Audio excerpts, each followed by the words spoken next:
praia de Botafogo, ia de bonde para o colégio, e tinha uns posters lá, uns outdoors, só com uma palavra, Brailovsky.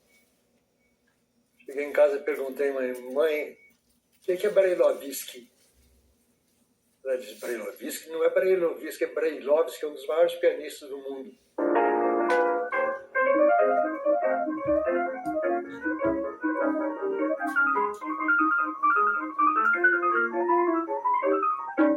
Não sei como é que eu arranjei dinheiro. Sei que eu fui na galeria do Teatro Municipal, lá em cima. Quando eu ouvi aquele cara tocando piano, duas peças que eu não me esqueço. Rondó Caprichoso de Mendelssohn e a Sonata número 3 de Chopin. Aquilo ficou na minha cabeça.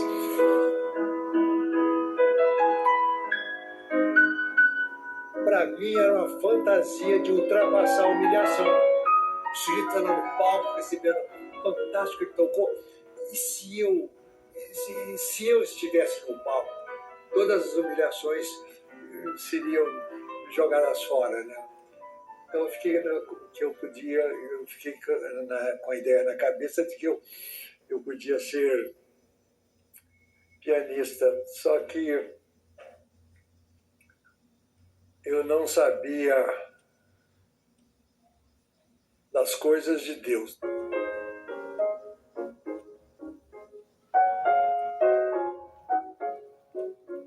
E eu estava no Rio de Janeiro, eu não sabia do Nelson Freire ainda, estava no Rio de Janeiro, e eu estava doido estudando, estava com Brailovsky na cabeça, estava lá estudando a Sonata Patética.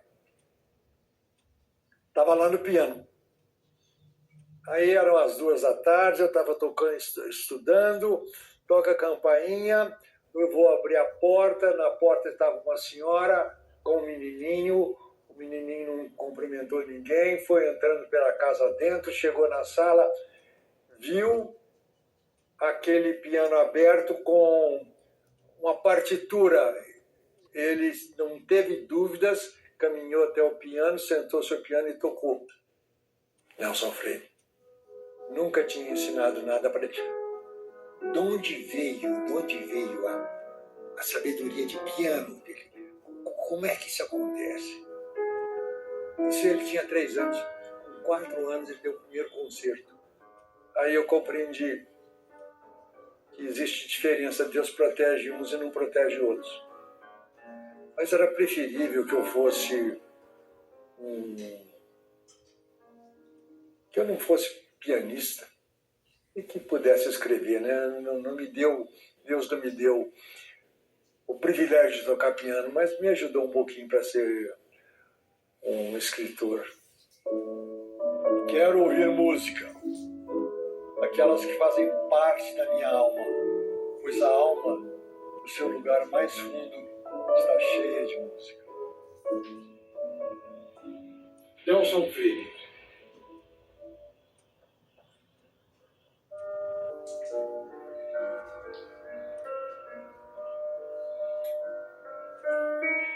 Ele tem feltro nos dedos. Há os pianistas que têm martelo nos dedos. Outros têm feltro.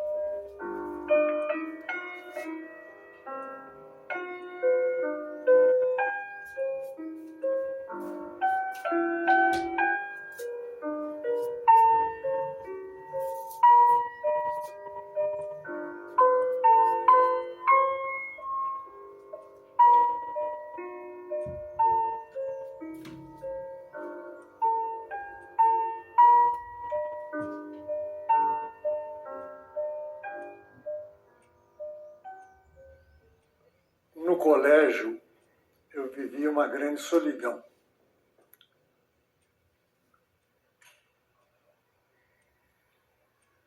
A igreja foi um lugar onde eu não me sentia solitário. É uma comunidade.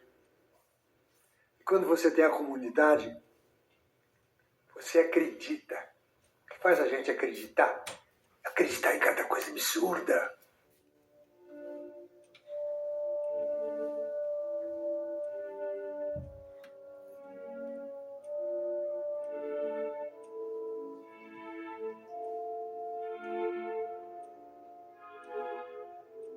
dia me deu na cabeça essa iluminação, porque para protestantes e católicos a Bíblia é a palavra de Deus.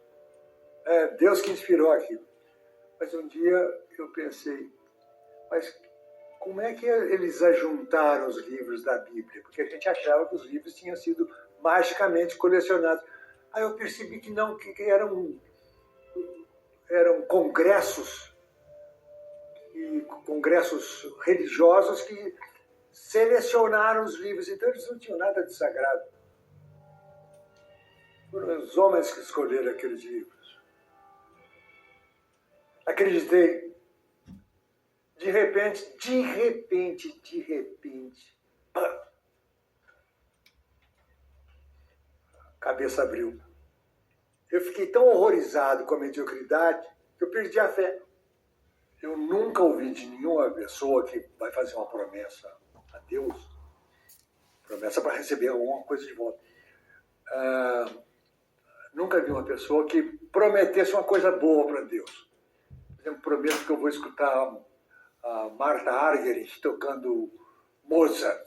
Prometo que vou tomar um copo de uísque todo dia. Prometo que vou tentar transar 2 vezes por semana pro resto da minha vida.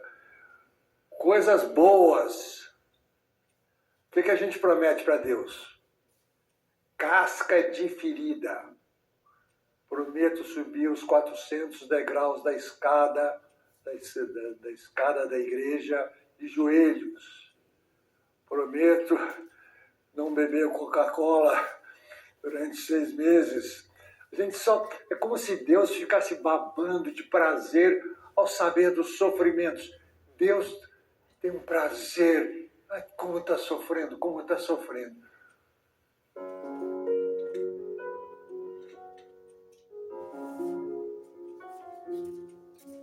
Grande parte das religiões é baseada nessa proibição de pensar, não é permitido pensar.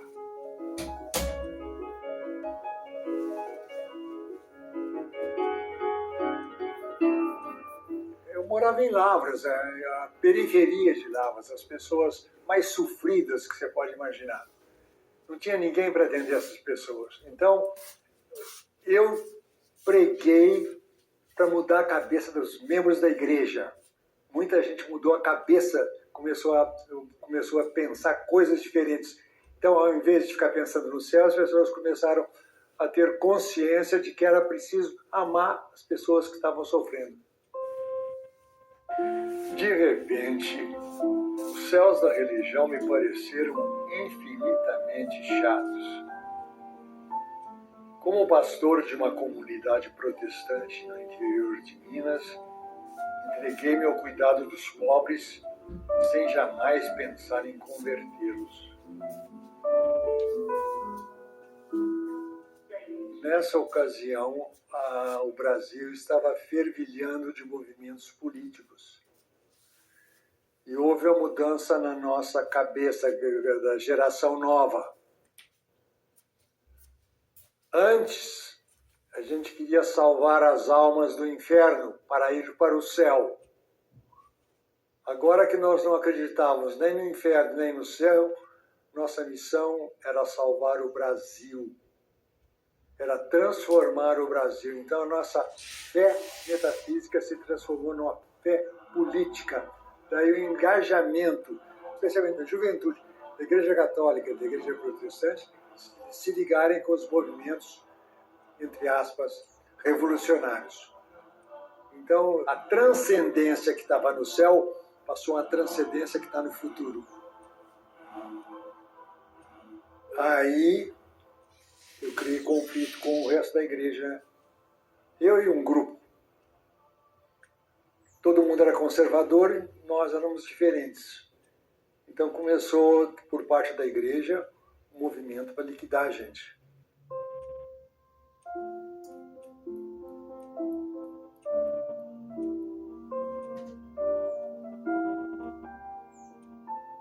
Fui pastor protestante e é provável que, se tudo tivesse acontecido nos conformes, eu hoje fosse um clérigo velho.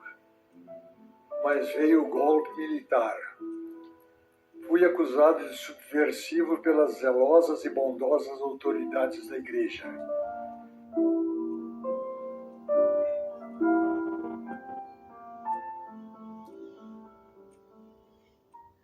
Tinha terminado todas as minhas obrigações acadêmicas, estava livre, que eu trabalhei feito um louco, eu estava com muita saudade, queria voltar para o Brasil. Então eu tirei um dia para passear downtown, lá no Times Square, e fiquei lá vagabundando, andando para aqui, andando para ali. Aí foi voltar para ir para o meu apartamento, eu peguei o metrô, sentei e olhei para frente, do outro lado do vagão, e eu fiquei congelado a hora que eu vi a manchete. Revolution in Brazil. Aí começou o mês de mais medo que eu tive.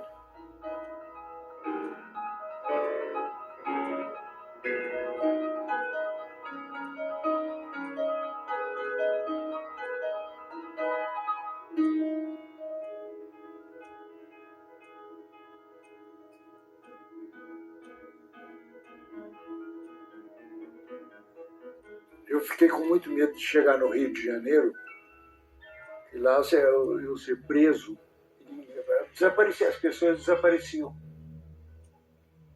Então eu inventei uma viagem complicada para chegar direto em Campinas. E um amigo foi me pegar no aeroporto e ele me disse logo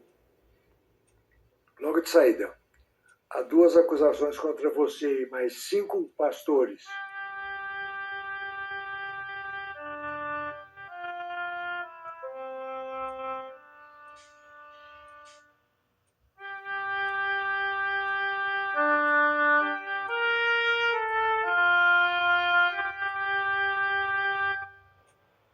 Aí foi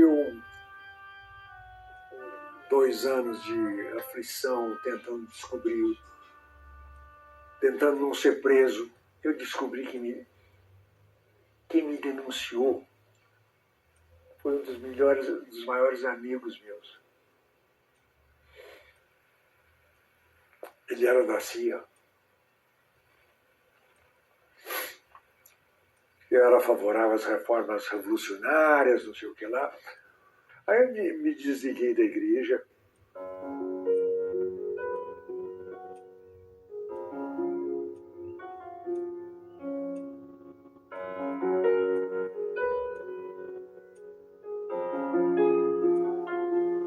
Aí, diante dos Estados Unidos, me arranjaram uma bolsa para fazer doutoramento, porque eu tinha feito antes, em Nova York, eu fiz mestrado. Aí me deram uma bolsa para fazer doutoramento, eu fui para Princeton. E foi lá que eu escrevi o livro sobre Teologia da Libertação, foi nesse período.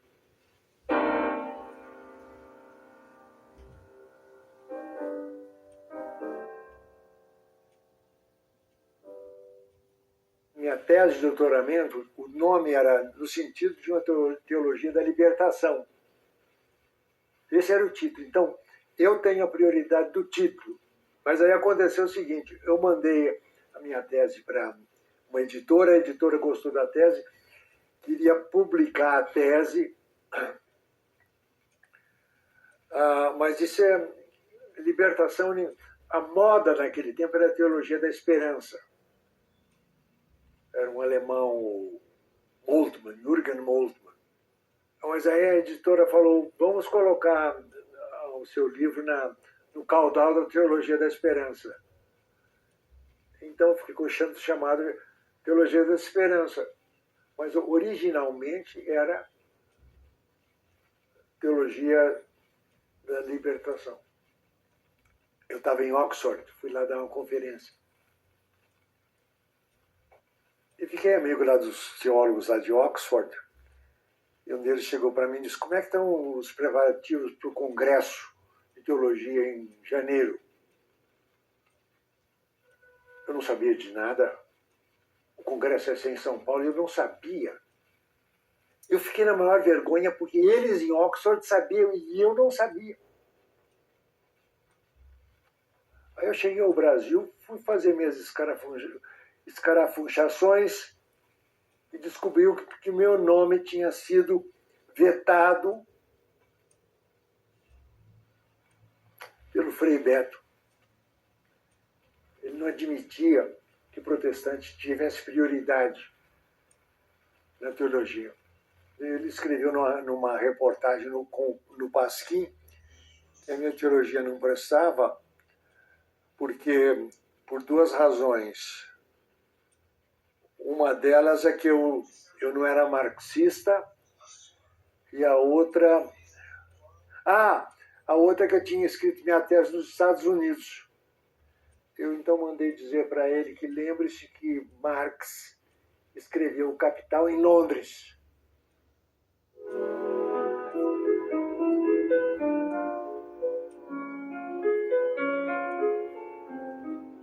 O Paulinho chegou lá em Princeton, ele não sabia das coisas lá onde comprar móvel usado. Eu sabia, botei o Paulo no meu carro com a mulher dele, a Melanie, e nós fomos lá para uma cidade chamada Trenton. Ficamos amigos. Quando ele voltou para o Brasil, eu cheguei para o Brasil, não tinha emprego, estava sem emprego.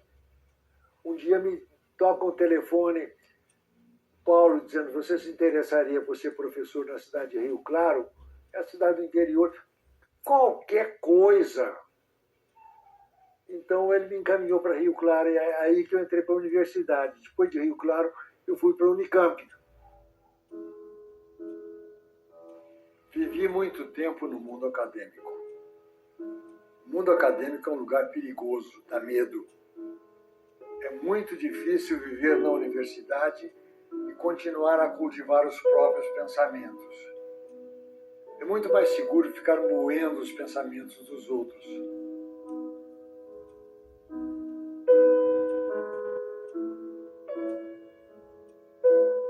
Eu fiquei conhecendo Paulo Freire no México. Havia um instituto lá, Cuernavaca, se não me engano, do Monsenhor Illich. Eu fui para dar um curso, o Paulo Freire foi para dar um curso. Eu não conhecia o Paulo, nós não nos conhecíamos, mas aconteceu uma coisa gozada, que os alunos começaram a me procurar o Paulo, perguntando se nós havíamos preparado juntos as nossas aulas, porque ele falava uma coisa e eu respondia, sabe? Sem que a gente tivesse planejado nada, a gente estava num diálogo, falando junto. Há escolas que são gaiolas, e há escolas que são asas. Escolas que são gaiolas existem para que os pássaros desaprendam a arte do voo. Pássaros engaiolados são pássaros sob controle. Deixaram de ser pássaros, porque a essência dos pássaros é o voo. Eu acho que o objetivo da escola, um deles, é desenvolver a inteligência. Não é ter respostas, é desenvolver a inteligência. E para ajudar as pessoas a pensar sobre a inteligência, eu digo que a inteligência é igualzinho ao pênis. É isso mesmo, pênis. Pênis é um órgão excretor, flácido, ridículo, depressivo, está sempre olhando para o chão. Mas, se for provocado, ele sofre transformações hidráulicas extraordinárias e assume a forma de um foguete intercontinental, explode, porque é capaz de dar vida, é capaz de dar prazer. A inteligência, aí você fala a mesma coisa da inteligência, porque não é inteligente, o aluno não é que ele não é inteligente, é que o professor e a professora não fez o trabalho de excitar esse órgão que se chama inteligência.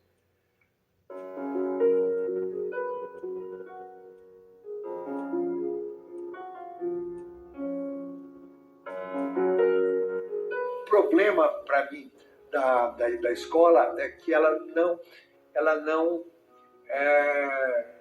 está ligada com os problemas que são vivenciados no dia a dia pelas crianças e pelos adolescentes. Você pode imaginar, você é um adolescente de 15 anos, e você tem, na periferia, no meio de droga e tudo mais, você tem que aprender análise sintática. O que você faz com a análise sintática?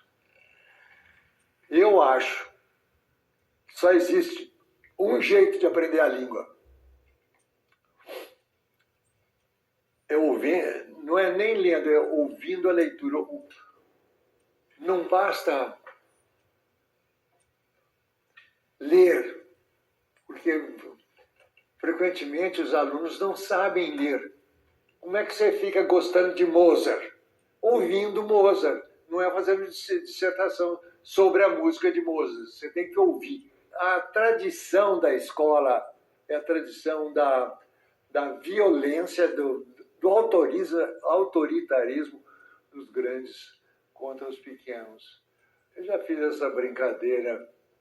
Eu quero criar um novo tipo de professor. Você espantar.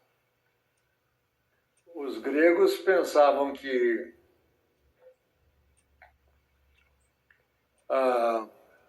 o pensamento surge quando você, olhando para uma coisa, você fica espantado. Mas como? Mas como? Esse mais como? Há uma interrogação. Você não está entendendo. Então você pensa para entender. Então a função desse professor seria a função de espantar. Objetos da feira da fruição inúteis. Canto gregoriano. O pôr de sol. O cheiro de orégano. O perfume do jasmim. Uma sonata de Mozart. Um poema de Fernando Pessoa. A constelação Órion.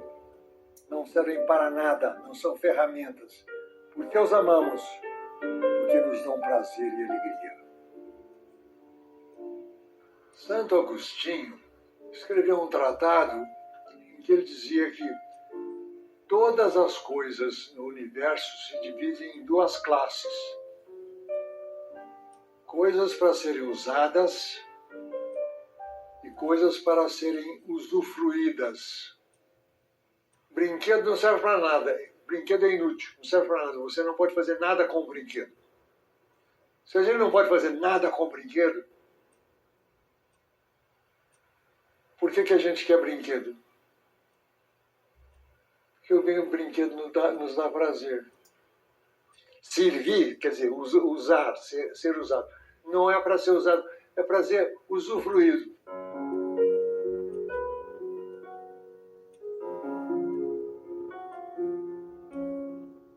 Mas nas nossas escolas não há desenvolvimento da sensibilidade. Por exemplo, não há poesia pelo prazer da poesia. Você lê a poesia para depois fazer a interpretação, para fazer fichamento, para fazer não sei o quê. Mas não é o puro gozo. Não vai cair na prova. Eu não tenho que saber isso de cor. É o puro gozo. Essa ideia estranha na nossa filosofia de educação. Um beijo. Um beijo é totalmente inútil. Então, por que gastar saliva? Tomar risco de um resfriado, de uma gripe? Que é bom. Bom.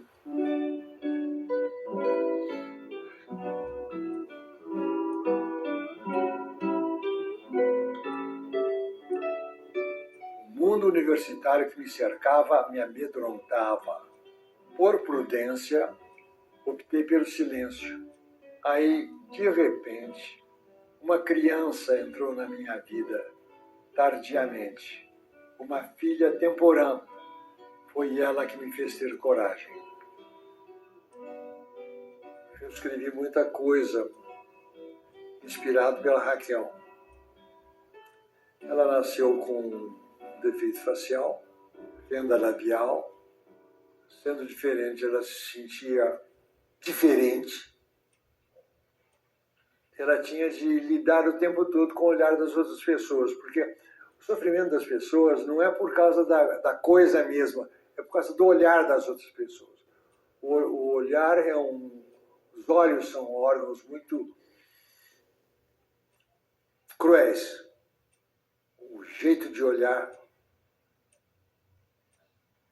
Então é como se eu estivesse o tempo todo escrevendo para colocar beleza no sofrimento.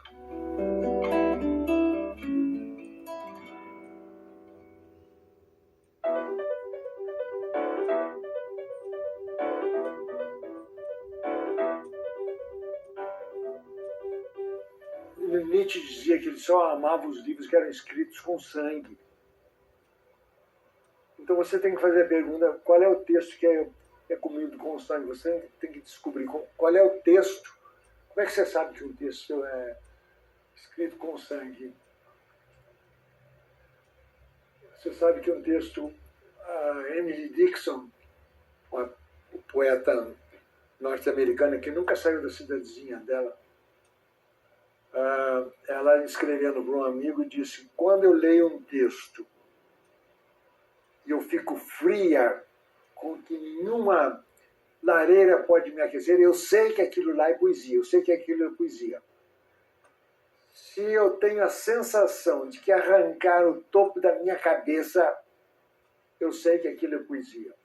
Então a Emily Dickinson entende o poético não é por rima, não é por métrica, não é poética, é aquela palavra que tem uma lição com a carne. O verbo se fez carne. Então eu escrevo alguma coisa que é carne. Aí as pessoas se comovem.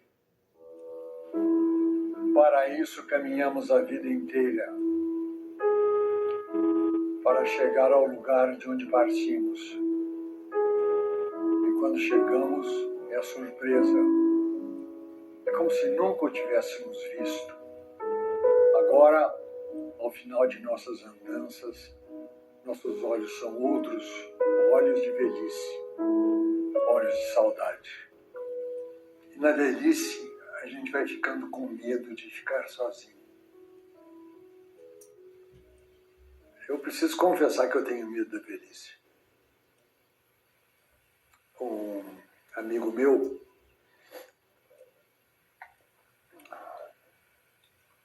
o pai dele estava com 92 anos, sofrendo dores horríveis.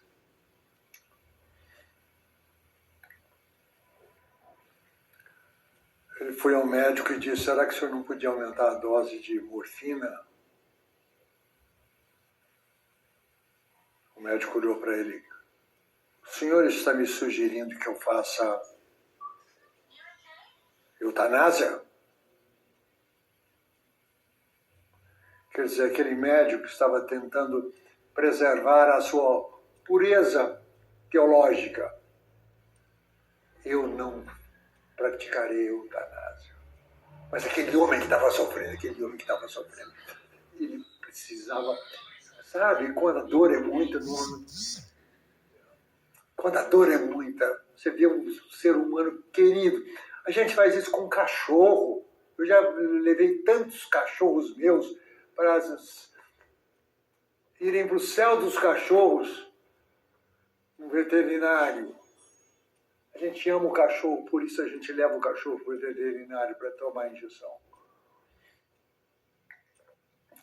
Então eu acho que certas situações que a gente tem o direito, isso é um direito. Eu tenho o direito de escolher se eu vivo ou se eu não vivo.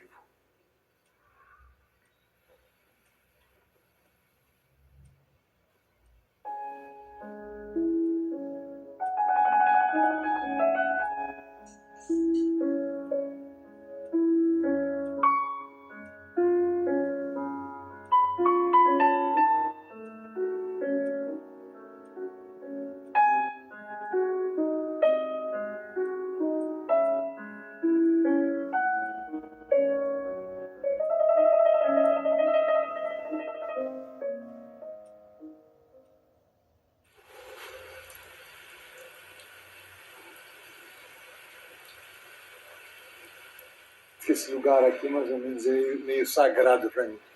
Eu já disse que quando eu morrer, eu quero que minhas cinzas sejam colocadas aqui.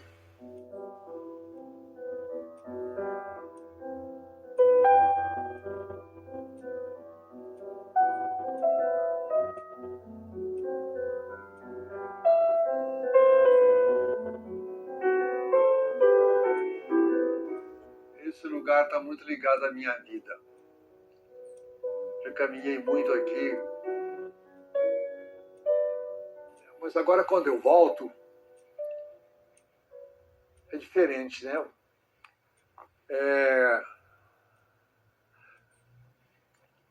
Um conselho.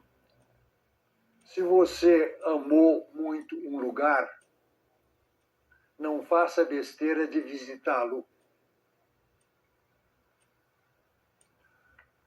Porque você vai visitar pensando que você vai encontrar o tempo, mas o tempo não está mais lá.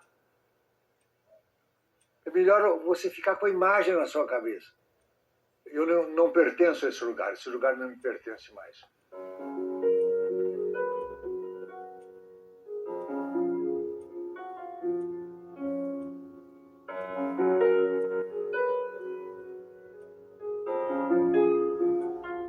Por enquanto, eu estou ruminando essa mal de Parkinson.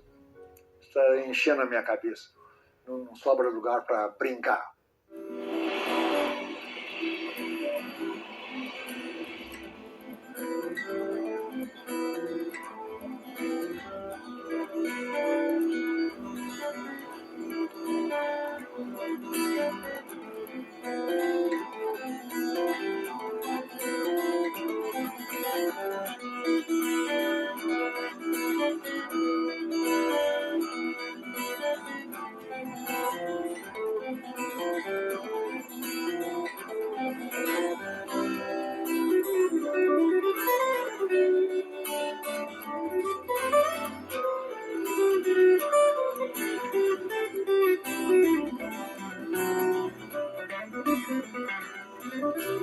O nosso querido escritor Rubem Alves, ele perdeu os movimentos finos da mão.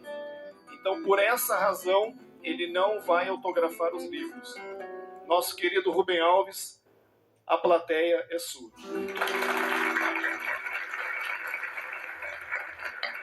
Considerei muito a possibilidade de não vir falar com vocês. Eu não sabia se eu iria dar conta.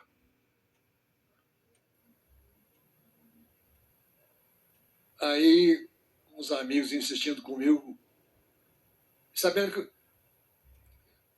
vocês gostam de mim, né?